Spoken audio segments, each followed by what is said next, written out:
Halo anak-anak, bagaimana kabarnya? Semoga kita semua dalam keadaan sehat dan siap untuk belajar. Kali ini kita akan belajar hubungan antar makhluk hidup, simbiosis.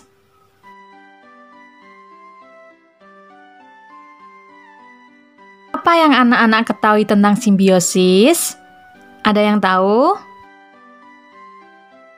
Simbiosis adalah hubungan timbal balik antara dua makhluk hidup yang saling berdampingan. Kata simbiosis berasal dari bahasa Yunani yaitu sim artinya dengan, biosis artinya kehidupan. Simbiosis dibagi menjadi 3. 1. Simbiosis mutualisme. 2. Simbiosis parasitisme. 3. Simbiosis komensalisme.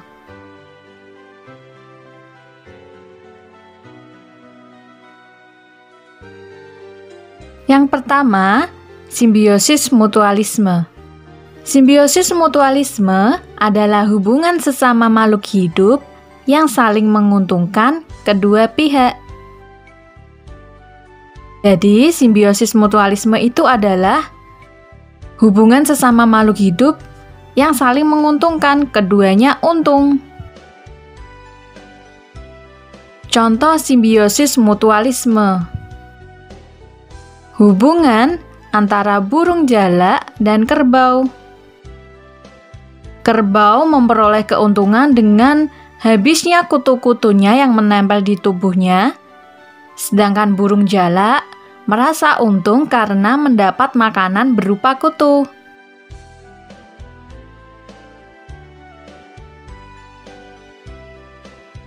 Contoh selanjutnya, hubungan bunga dan kupu-kupu.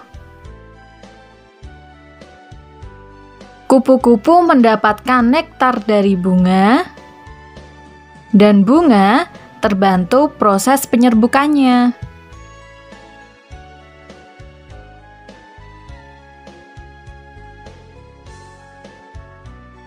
Contoh selanjutnya, hubungan bunga dan lebah. Lebah menghisap madu pada bunga. Bunga terbantu proses penyerbukannya.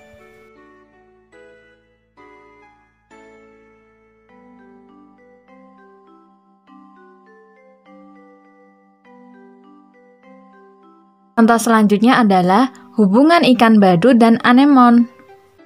Ikan badut merasa dilindungi oleh anemon karena memiliki sengatan. Anemon mendapat nutrisi dari kotoran ikan badut dan sisa-sisa makanannya.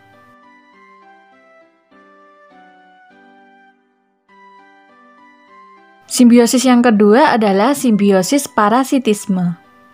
Simbiosis parasitisme adalah hubungan sesama makhluk hidup yang satu mendapat keuntungan dan merugikan pihak lainnya. Yang satu untung dan pihak lain rugi. Contoh simbiosis parasitisme. Hubungan lalat buah dan buah-buahan. Yang diuntungkan adalah lalat buah karena dapat meletakkan telur-telurnya di buah-buahan, kemudian menjadi larva. Sedangkan buah akan rugi karena menjadi busuk. Contoh selanjutnya adalah tanaman benalu dengan inangnya. Benalu menumpang pada tumbuhan jenis lain dan menyerap air dan hara yang terlarut di dalamnya.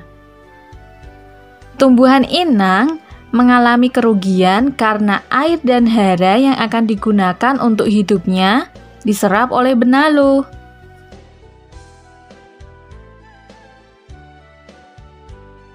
Contoh selanjutnya adalah cacing tambang yang hidup di dalam usus manusia. Cacing tambang mendapat nutrisi dari manusia.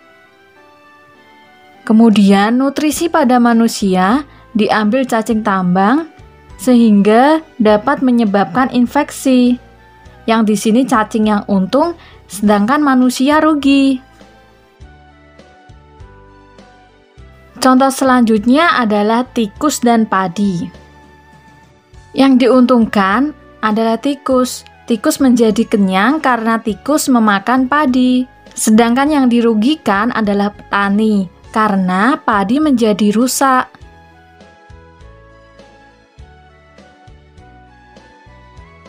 Yang ketiga, simbiosis komensalisme.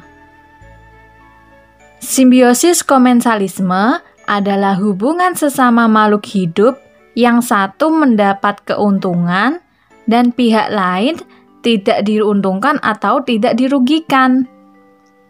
Jadi satu untung, sedangkan yang lain tidak untung dan juga tidak rugi, berarti netral.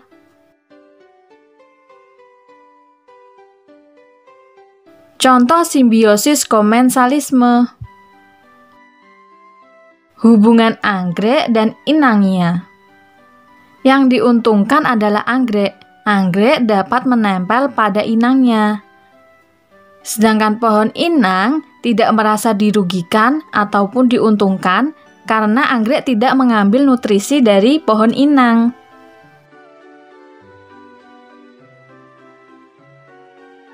Contoh selanjutnya adalah hubungan hiu dan ikan remora.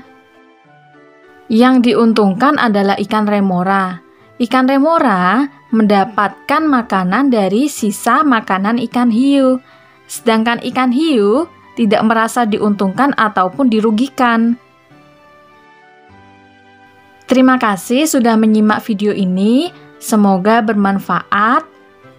Jangan lupa like, komen, dan share sebanyak-banyaknya. Serta yang belum subscribe, segera subscribe agar tidak ketinggalan video selanjutnya. Sampai jumpa di video selanjutnya.